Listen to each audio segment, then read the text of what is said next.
Ibinunyag agad ni Vice Ganda ang saya sa pagbabalik ni Kim Chiu at Paolo Avellino sa Showtime, pero may sikreto sa likod nito na ikinagulat ng lahat.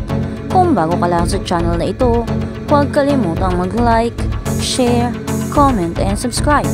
Ngayon, sumabog ang Showtime Studio nang hindi inaasahang muling magkasama sa entablado sina Kim Chiu at Paolo Avellino. Inakala na normal na reunion lang ito, pero naging entertainment highlight pala ito sa buong social network. Nang hindi napigilan ni Vice Ganda ang kanyang emosyon, agad na naglabas ng mabubunyag na pahayag na puno ng mga nakatagong kahulugan na ikinagulat ng buong studio at halos mabalyo ang mga taagahangan ng King Pao. Simula nang makipaghiwalay si Kim Chiu kay Sian Lim, patuloy na lumalabas ang mga chismis tungkol sa pagiging in love nila ni Paolo Avellino. Ngunit pareho silang tahimik, kaya naman na biglang tumuntong ang mag-asawa sa entablado ng Showtime sa gitna ng hiyawan ng daan-daang manonood. Pakiramdam ng lahat ay nasaksihan nila ang isang espesyal na milestone. Agad na nagbago ang kapaligiran sa studio. Ang mga sigaw ng King Pao, tuloy-tuloy na umalingaw-ngaw at nakataas ang mga cheering banner.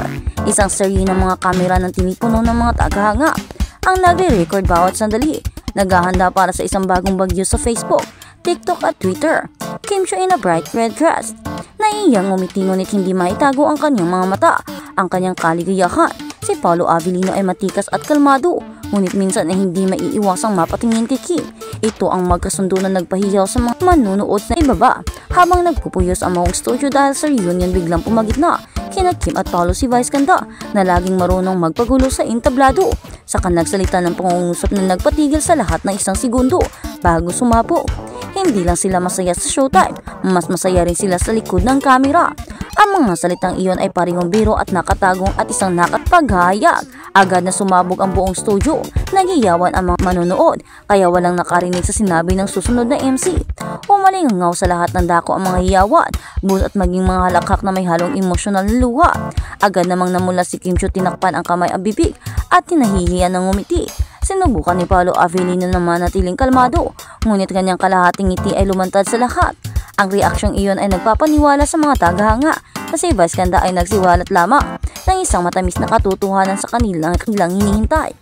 Ilang minuto lang matapos ibalabas ang palabas, ang hashtag na hashtag Kim Pao Showtime, hashtag Vice Revelation at hashtag Kim Paolo's Real ay dumiretso sa tuktok ng Twitter trending sa Pilipinas.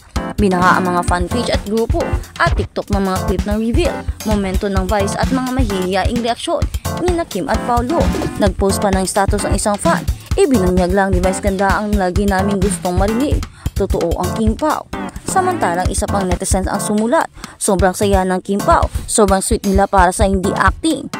Thank you Vice Ganda for confirming. Hindi lamang ang King Pao fan ang community ang nabalyo. Ngunit kahit na ang mga neutral na madla ay kailangang umamin na talagang sandaling ito ay talagang bumagsak sa kasaysayan ng Showtime. Bagamat maaaring nag-juggling lang si Vice Ganda sa entablado, sa kanyang ugali na madulas ang kanyang dila, mas may dahilan ng audience para maniwalas na kanyang mga salita ay naglalaman ng katotohanan. Maraming taong nag-isip, hindi kaya matagal ng lihim na nagdi-date sina Kim at Paolo, pero hindi sila naglakas loob na isa publiko. O aksidenteng ibinunyag ni Vice Ganda na pinaghahandaan nilang isang joint project, dahilan para mapagkamalang pag-ibigan ito ng mga fans.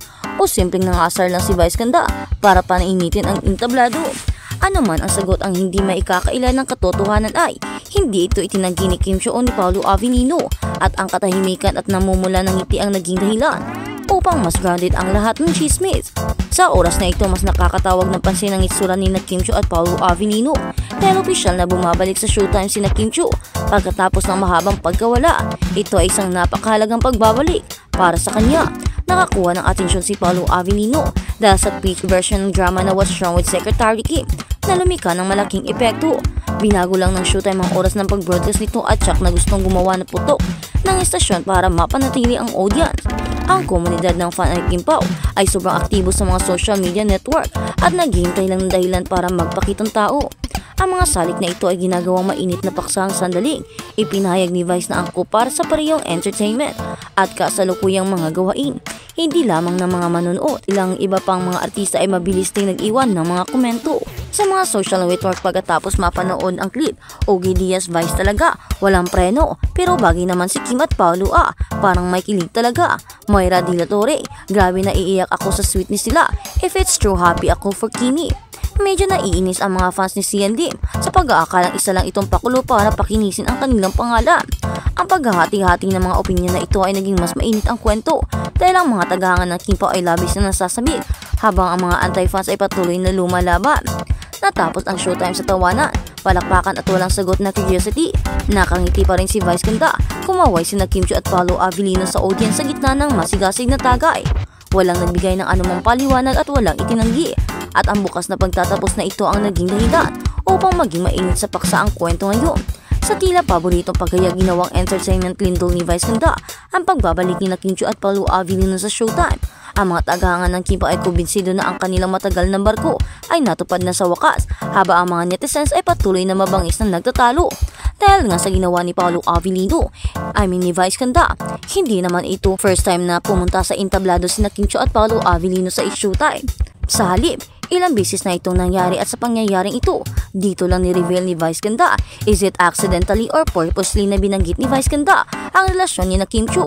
Hindi man niya sinabi na totoo ang relasyon nilang dalawa or mag-on na silang dalawa, ay meron pa rin siyang sinabing nakakapagbigay ng pag-asa sa mga fans at nag-iisip na baka nga totoo ang sinabi ni Vice Ganda at baka nga ay may relasyon na ang dalawa or baka on the process of talking stage na hindi lang nila maamin or ayaw lang nilang aminin at hindi pa sila handang mag-commit dahil baka nga ay meron pa silang much better na plano.